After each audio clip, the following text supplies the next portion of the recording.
Aleellaa sanbata darbee godina Wallaggaa Ba'anaa Kiiramuu ganda Siree Doyoo jedhamutti mudate jedhameen miseensota milishaa gandaa dabalatee namoonni 3 ajjeefamuu fi tokko immoo madaa'uu jiraattonnii fi aangawoonni aanichaa BOF himanii jiru. Obbo Xibabuu Moosee bulchaa ganda Waast kan aanaa Kiiramuu ganda Wallaa bakka ta'een kun itti mudate jedhamee ganda Siree Doyoo ta'uu dubbatan. Kellaa fayyaatu eeguudha. Milishoota lamatti wareegamee tokko gabaa dhaqee dhuunfaadha nama arfanne kan wareegame marga amantee.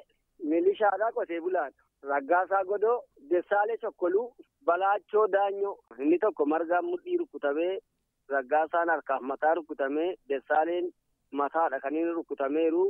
Egaa immoo obboleessa maduutiidha. Inni maqaa du'eera. Waan xinnoo riifeer jedhanii du'umatti lakkoofna. Isaan meeshaa marraa saamuudhaafidha. Rukutanii meeshaa irraa fudhatan. Yeroo taateen kun mudate humni nageenyaa fageenya kiiloomeetira 40 ol ta'a jedhan magaalaa Kiiramuu irra ture kan jedhan Obbo Xibabuun yeroon qaqqabee namoota kanas oolchuu hin dandeenye jedhanii jiran. Aleellaa kanaanii milishoota gandaa kan ta'an Obbo Margaa Amantee fi Obbo Raggaasaa Godoo akkasumas jiraataa gandichaa ta'uu kan himame Obbo Balaachuu Daanyee battala yoo du'an Obbo Dassaaleen Chakkolammoo madaa'anii hospitaala Giddaa Ayyaanaa yaalarra akka jiran soddaan isaanii kan sababa rakkoo nageenyaaf jecha maqaan isaanii akka heeramu hin feene takka BOF himaniiru. Dassaaleen sammuu dhaane mataa sammuu dhaanii ammas morma jalaan dhaanii karaa irreesaa kana ba'e ammas tokko harka quba guddaa gidduu ba'e dhaame. Dooktarii yaalaa jira.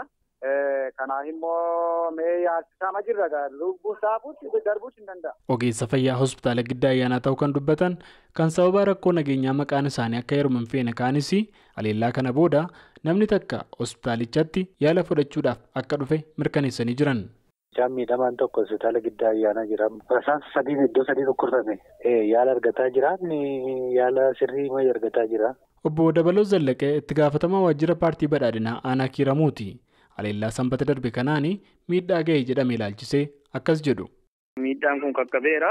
Namni 3 lubbuun darbeera. Namni tokko madaa'ee hospitaala galee jira. Kanaaf haala sana tasgabbeessuuf immoo qaamoleen nageenyaa raayyaan ittisa biyyaa bakka sana dhaqee uummata tasgabbeessee milishaa ijaaree naannoo sun farreen nageenyaa uummanni akka inni qeessaatti deebi'ee hojii misoomaa isaan hojjenne danqaa uumuuf badii raawwatanidha. Garuu uummanni naannoo sana sabni lamaanuu jiraata. Sabni lamaanuu waliin ta'ee immoo nageenya isaa eegsifachuuf sochii godhaa ture. Ammas sochii sana itti fufeera. Taateen kun immoo sirrii raawwateera jechuudha. Nama tokkorraa akka meeshaan ka'e odeeffannoo qabna.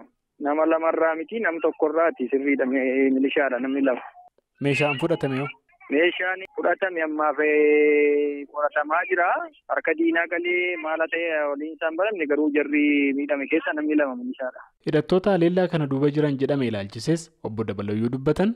Wintaalessa maaraa warruma maqaa maaraa dhahatanii gochaa badii raawwatanidha malee amaaras bakka hin bu'anii maqaa maaraa dhahatanii garuu gochaawwan badii garaagaraa raawwatu qaamni kun gocha kan akka raawwate qulqullaa'uu baatu shakkiin akka jirudha. Warri balaa kana geessise wanti to'annoo jala oolan jira. To'annoo jala kan oolan garuu hordoffiin jira. Obbo Xibabuu Moosee bulchaan ganda Waast ammas haalli nageenya naannoo yaaddessaadha jedhanus Obbo Dabaloon garuu qaamoleen nageenyaa mootummaa tasgabbii isaan amma uumuu danda'aniin buqqaatonni kanaan duraa kanaan Kiiramuu qe'eetti deebi'uu danda'aniiru jechuun dubbatan.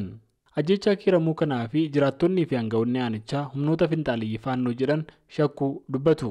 Sagaleen Ameerikaa himata isaanii kanaa fi jiraattonnii fi aangawoonni ragaa waan hin dhiyeessinee fi qofaa isaa eenyu akka balaa kana raawwate mirkaneessuu hin danda'u. Kanaafis haga gabaasi kun qindaa'etti gaggeessitoota qaamolee faannoo jedhaman irraa yaada argachuudhaaf irra deddeebii yaaliin taasise hin milkoofne. Gabaasa sagalee Ameerikaaf Galmoo Daawit Finfinneerraa.